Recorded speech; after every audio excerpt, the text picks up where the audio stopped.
Hey guys, Kat Comp here with Studio Sweat On Demand, and I am here with the lady that needs no introduction, but I'm going to let you introduce yourself anyways. Hello friends, Miriam here, Studio Sweat Dietitian. Yeah, you're the bomb. Got your back.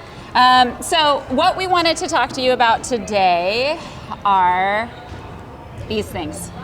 Yeah. What's in there? Mm-hmm. What you got going on What's there? in there? So I will tell you, this is just a triple grande latte. So, oh, okay. I thought you were going to say something else. I don't do skinny anymore. I don't do sugar. I don't flavor. Yeah. I don't add sugar to it. So you're there's fine a little with the fat? Yeah, from the, yeah, from I'm the actually, milk. Yep. yeah. Well, because you've told me that it's okay to have a little fat. And yes, so, yeah, yes. So, but I've got to tell you, and I know you already know this, a lot of people have no idea what's in those sugary drinks. And you always associate sugary drinks with soda, and yes. Right. However, I mean, there's the coffees, there's the teas, there's the energy drinks. People are drinking Bobas now. There's a ton of beverages on the market, like kombucha, there's so much. So it's super important that we address all the ingredients that are in your beverages, not just your food. Yes. So that's what we want to talk about today. I'll always say, it's basically anything you put in your pie hole, which that does include food and drink, both. Sorry. So let's talk about the reasons why you need to know this.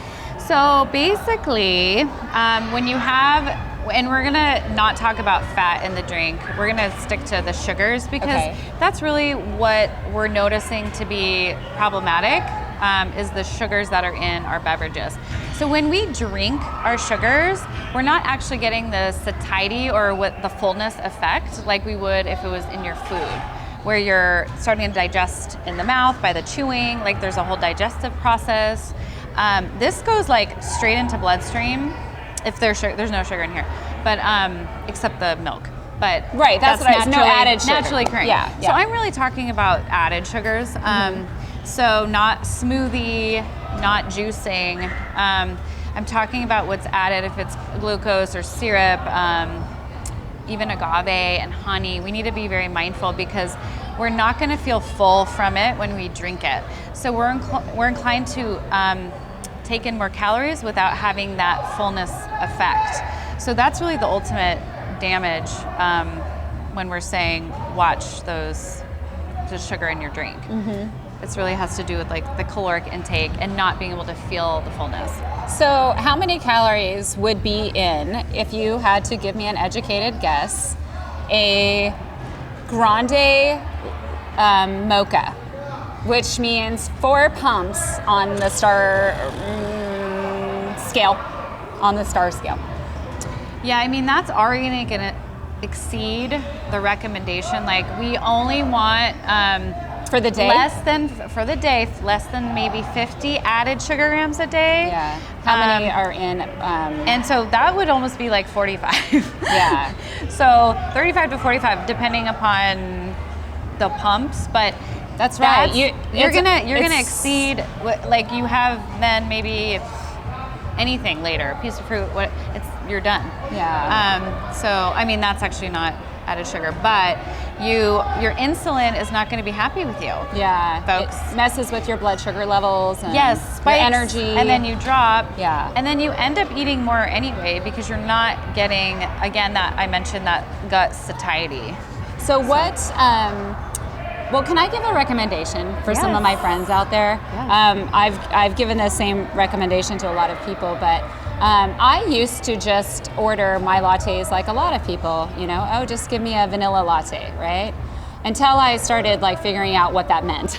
Yeah. So what I did initially was I cut the vanilla in half. So I went down to 2 pumps, but you could even stair step it down a little bit more slowly and drop it to 3 pumps. Then, give that a week or 2 or 3, and then drop down another pump, and then another one. Step down until you're down to maybe 0, and just enjoy the flavor of the coffee. Yes, it's quite delicious if you get good coffee and don't burn it.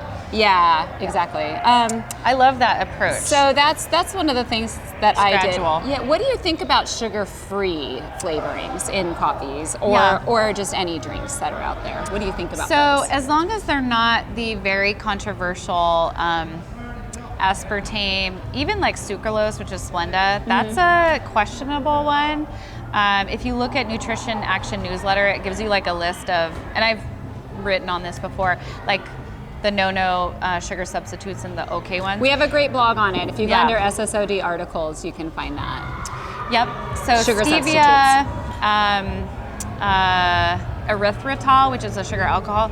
Those are like my top favorites right now. Monk fruit extract. But if it's like, how do people know? Like if they go you ask to ingredients. You can look them up online, right? Yeah. So if it's a chain restaurant, so over like I think 5 restaurants within a chain, they will have by law the nutrient label and the ingredients online. Okay, good. So you can check to see what those sugar substitutes they're using are. So and remember, if you frequent someplace, do that. Yes.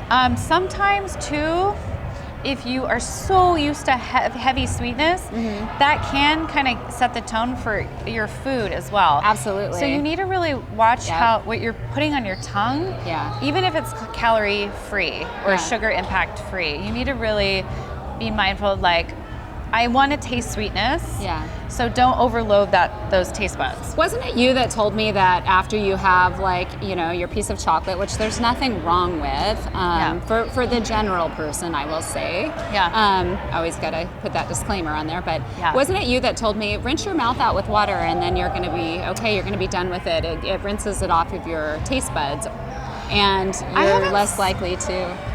That's actually, I haven't said that before, but that's an interesting theory. Well, you should. Okay, I'm just kidding. Then I'm saying it here. No, but I mean, it's true, like, if you're still tasting that sweetness, you might want more. And so that, you could do that.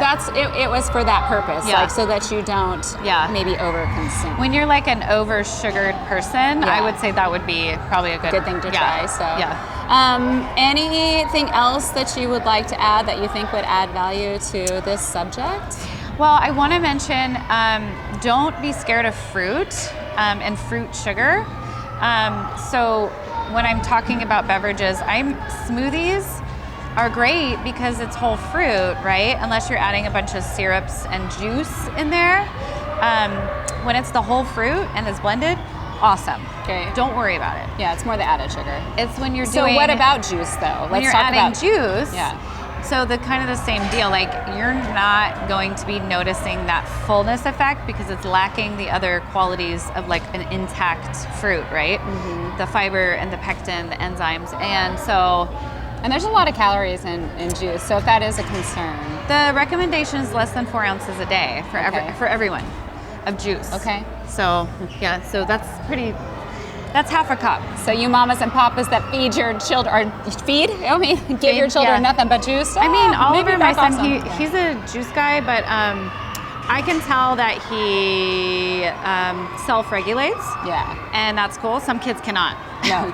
So you just want to be mindful of that. All right, cool. Well, thank you for this information. This tends to be a time of year where people are really slugging down those sugary chugging things, beverages. And all this applies to soda, so it might be summer for you, so I don't know, but okay, great. All right, well, thanks for joining us today. And to burn it all off, remember you can come into Studio Sweat here in San Diego or check out Studio Sweat on demand. Thank you.